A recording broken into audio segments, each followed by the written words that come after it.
Hey guys, we're now into April of the COVID-19 shutdown in Virginia, and I wanted to give you a little update on what happened for the whole month of March.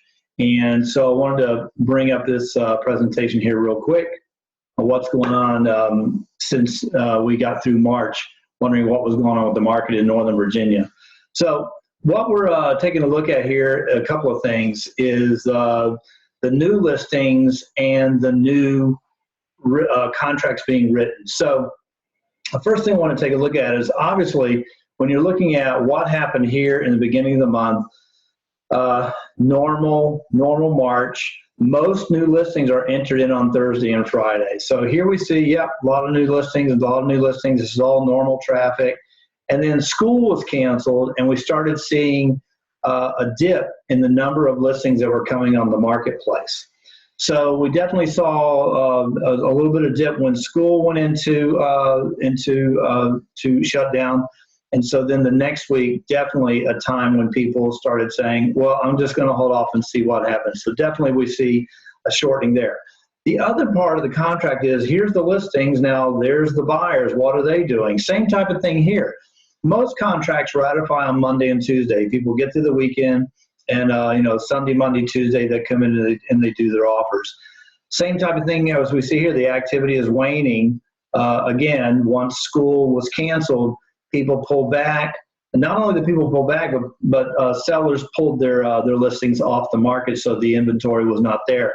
What started happening here, I believe, just in my observation and with all the stuff that we've gone through in our industry of how we're supposed to move forward, is what happened here in this lower section here is there was a little confusion on, can we show properties, not show properties? Are we allowed to go in? Some of the listings where sellers are keeping their houses on the market, they have them on the market on the computer, and they're allowing virtual tours, but they're not letting buyers come in and see the property. And yet people are still able to get out there and put contracts on the market. So we're still seeing a little bit there of activity happening. Then we have this thing called temporarily off and withdrawn. And you can see what happened as the week that school went out. People were wondering, they waited till Friday, and then bang, they definitely started taking their home off the market. It still has a listing. It's still for sale, but they're just taking it temporarily off. They're all at home now. They usually are having their house being shown while they're at work and the kids are at school, but such is not the case currently. And then we have a lot of agents or sellers who went into a withdrawn. It's the same type of thing as temporarily off, but you can remain in the temporarily off status for as long as you want to remain in status.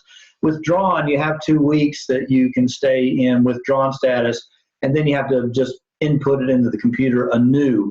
But definitely you see the beginning of the month that there's a regular flow of it, and then right when school was let out, well, let's wait and see what happens, and then there was an increased amount of people going on to withdrawn afterwards. So taking a look at what that means in all the numbers together. So in the new listings, you can see there was a continual increase there under new listings from 1,074 per week to 1,247. And then the week after the schools were closed, that just dropped. Only 601 new listings came on board.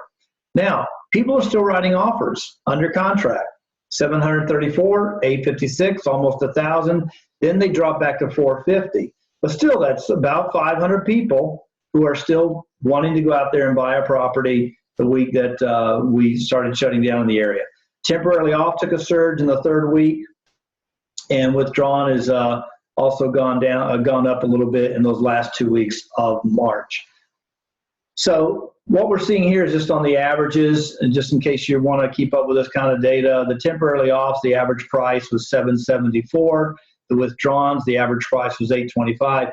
This is what really tells the tale here. These are all new listings. They've been on the market for less than a month. And so we know that this is an approach that the sellers are taking to, I'm going to take my property off the market right now and just hang on to see what's going to happen when this is all over with. That's something else not really interesting. Okay, so 698 came off the market in March. 4,122 came on the market in March. So combined, we're looking at 4,800 sellers who still want to sell their house. The overwhelming majority of the market is continuing through this because they want to have their home sold. There's a possibility that they've got another job they got to get into. They want to take advantage of these low interest rates. I was just quoted a rate today of 3.25. That's really something that's going to keep people out there. So people still want to move.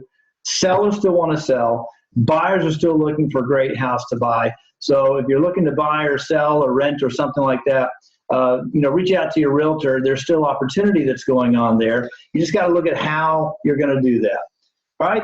Got any questions? Address me below and I'll get back to you. Have a great day.